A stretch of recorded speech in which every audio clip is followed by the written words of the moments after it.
RD के इधर, RD के इधर, डीडी की ऊपर कर रखे कोई बात नहीं, नीचे कर दो। फरीदाबाद पहुंचे हैं, चुनाव संचालन समिति की बैठक हुई है, किस तरह के मंत्र दिए हैं इसमें? देखिए, चुनाव का जो प्रारंभ होता है उसमें चुनाव की अलग अलग समितियां बनती हैं, कहीं कोर कमेटी बनती है, कहीं प्रबंध समितियां बनती हैं, संचालन समितियां बनती हैं। उनको समय समय पर जानकारी भी लेनी होती है कि व्यवस्थाओं में क्या क्या व्यवस्थाएं हो गई हैं, क्या उसमें शेष है। जो हमको ऊपर से जानकारियां मिलती हैं वो उनको दी जाती हैं, नीचे से जानकारी आती है, हमको भी लगता है कि एक प्रबंध व्यवस्था ठीक से शुरू हो गई है। हालांकि सब पुराने कार्यकर्ता होते हैं और कई बार उन्होंने चुनाव, कईयों तो खुद लड़े हुए हैं, कई प्रबंध के काम में भी लगातार रहे हैं। फिर भी हमारे कुल मिलाकर 36 ऐसे विभाग हैं जो केंद्र से लेकर के और नीचे मंडल यानी विधानसभा तक वो सब समितियां बनती हैं। उसमें कहीं यातायात की बात है, तो कहीं कार्यालयों की बात है, कहीं मीडिया की बात है, कहीं वोटर संपर्क की बात है, कहीं लाभार्थी संपर्क का विषय है। तो ऐसे अलग अलग विभाग रहते हैं। आज उनकी बहुत अच्छे प्रकार से लगभग 2.5 घंटे ये बैठक चली है और बहुत अच्छी व्यवस्थाएं यहाँ हो चुकी हैं, बढ़िया हुई है। फिर भी जो निर्देश और देने थे उनको देती है।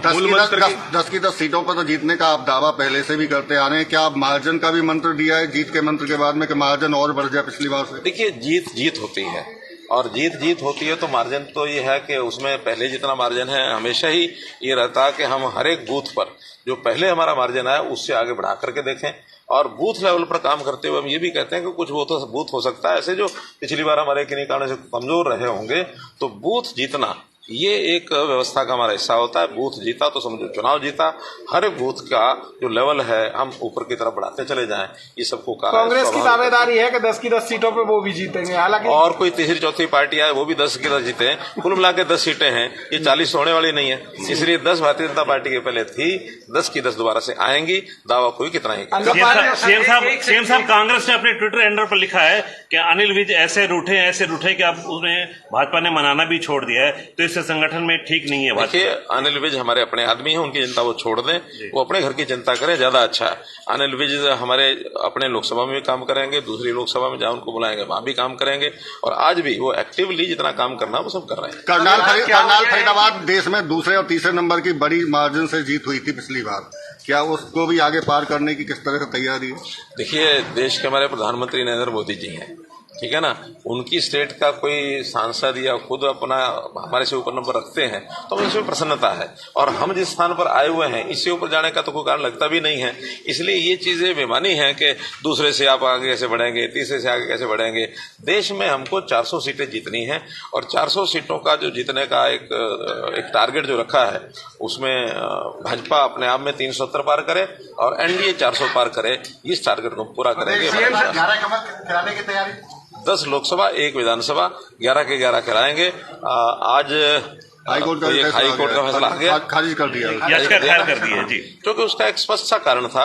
अब उसको मध्य प्रदेश महाराष्ट्र के उस निर्णय के साथ नहीं जोड़ना चाहिए। वहां केवल विधायक का चुनाव था और जहां कहीं किसी प्रदेश में कोई मंत्री अथवा मुख्यमंत्री बिना विधायक के चुनाव लड़ता है तो उसको 6 महीने के अंदर चुनाव लड़के विधायक बनना होता है। तो ये उसके ऊपर भी ये कंडीशन जो है सुपरइम्पोज होती है। तो यहाँ चौके 6 महीने के अंदर चुनाव लड़ना, चुनाव जीतना, वो हमारे मुख्यमंत्री के लिए एक संवैधानिक आवश्यकता है। तो उसके नाते से हमको लगता ही था कि उसके साथ नहीं मिलाएंगे।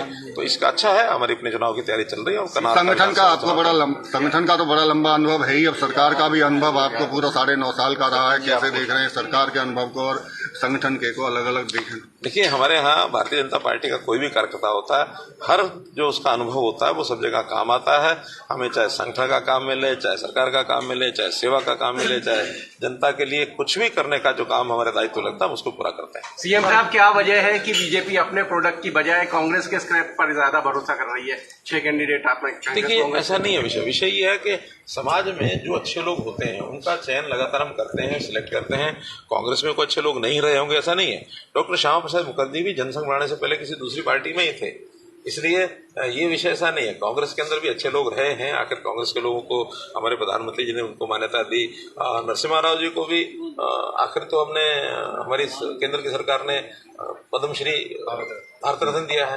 तो भारत रत्न देने में अगर हम किसी का साथ नहीं कर सकते तो अच्छे लोग नहीं होंगे ऐसा नहीं है। लेकिन कांग्रेस के अंदर वर्तमान में जितनी भी विकृतियां आ गई हैं उन विकृतियों को देख करके कांग्रेस में अच्छे लोग सब छोड़ रहे हैं और हमारे यहाँ स्वागत है। बहुत लोग ऐसे भी आ रहे हैं कि जो बहुत लोग उनको कहते हैं कि आप यहाँ आए हो आपको तो यहाँ चुनाव की तो जगह नहीं मिलेगी, यहाँ तो बहुत पहले से हैं। वो कहते हैं कि यहाँ चुनाव लड़ने को मिले या न मिले, कम से कम कांग्रेस से छुटकारा मिल गया, इसी में अपनी जीत कोल घोटाले के आरोपी नवीन जिंदल आ गए बीजेपी में।